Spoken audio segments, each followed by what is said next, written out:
Hey everyone, Jason Levine with Levine Insurance. I'm going to wipe the smile off my face for a minute because we're going to talk about pandemics and disasters. We'd like to go through a few bullet points regarding the COVID-19 quarantine we're all sitting in right now, hence my home video recording. So let's get to those points right off. Can this pandemic change the insurance industry and how? The short answer is it already is. We're seeing auto insurers on the personal line side come up with programs to rebate premium back for decreased automobile usage. We're seeing court cases, we're seeing legislation, and a whole host of other debate and public discourse, even statements by the President of the United States regarding business income and interruption coverage on the commercial line side of the house. So, how's it going to change? I think at the very least, we're going to see a lot of new contractual language. An insurance policy at its core is nothing but a contract.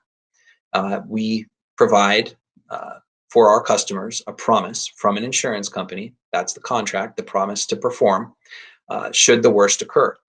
And by most contract language and contract implication, there are questions surrounding the business income and interruption issue. Hence, lawsuit from Louisiana started it all off. The New Jersey legislature passed a bill having to do with that. So I think we'll see some change there, where some things that are in a gray area about coverage become redefined in black and white ways. I think that'll be one of the biggest changes. I also think as more and more people are forced to work remotely and we look at usage of automobiles, I think we'll see an acceleration of the timeline for insurers to use usage-based rates. In other words, right now, most carriers have smartphone apps or plug-in devices that monitor the time of day you drive, how many miles you drive, do you brake hard, do you accelerate fast, things like that. Basically, user-based data that are used to apply discounts, not actually create rates, but apply user-based discounts based on the uniqueness of your driving. I think now we'll probably see a much greater acceleration into a world where those things matter and are maybe even used to make rate versus just provide discount off base rate. That speaks to, how do we think that things may be different for a personal lines client? That's the biggest thing. I actually think homeowners insurance may be the enigma because as auto insurance or automobile usage goes down, you are using your home and its systems tremendously more. Let's all hope that this is only for another few weeks or months, but the reality is this could extend as long as 18 months, and I think that's long enough to really move the needle on data as we have our plumbing systems, air conditioning systems, electrical systems in our homes basically on all the time. Whereas before, anywhere from 40 to 60, maybe even 80 hours a week, those systems were pretty much at idle. Now we're putting a lot more strain on them. So as we see auto insurance have the potential for premiums to come down because there are fewer accidents, fewer people on the road, less vehicle usage, thus less vehicle accidents, I think we're going to see an increase in losses with homes because they're being used much harder than normal. But the jury's still out on that. We'll have to wait and see. I could be completely wrong. But I think it's logical to assume that we'll see some more activity in that realm. And we might even see some continued price increases on that line of business. What's going to be different for a business owner? Well, that is a very interesting question. Hopefully, we can get back to business as usual as quickly as possible. I think that business insurance programs as they stand are pretty robust and pretty appropriate for the vast majority of businesses out there. I think the biggest change we'll see, and we're already starting to hear of the development of pandemic coverage through ISO, which is the Insurance Services Organization, who writes template insurance policies that companies then can choose to use or use and tweak to their exact specifications. I think we'll see those types of things out there, and I think we'll see them taken seriously. I mentioned in a previous installment, so make sure you're subscribed to our YouTube channel, that pandemic coverage is something that existed prior to this. However, I do know of specifically one product that came out in the last 5 years, and it went away as fast as it arrived because it made zero, that's goose egg, sales. People did not see the value in it, did not want to spend the money on it as a marketplace, and nobody purchased it. So they were not afforded coverage. So I think we'll see the return of products like that, and I think we'll see business owners that find value in it and add it to their insurance portfolio. I also think because of those ISO developments, we'll see it become optional on package insurance, commercial package policies.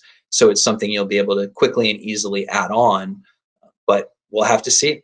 It's all up to how the marketplace and commercial insurance consumers behave into the future, and they can either select in or select out a product like that. But the industry almost certainly will make it available. It's just once it's made available, if it doesn't move, we can't count on it to remain available. My perspective on the financial crisis versus this disaster, and when I reference the financial crisis, we're talking about 2008 and surrounding years, is that the financial crisis affected a lot of people in a very, very negative way. However, it was largely confined to housing, and it did translate into the workforce, particularly for people coming out of colleges and universities, coming out of high school and into the workforce. However, I think this is incredibly more dramatic. We literally took the entire workforce, the entire economy of the world, and ground it to a halt almost overnight during the period of, let's say, March 15th to April 1st.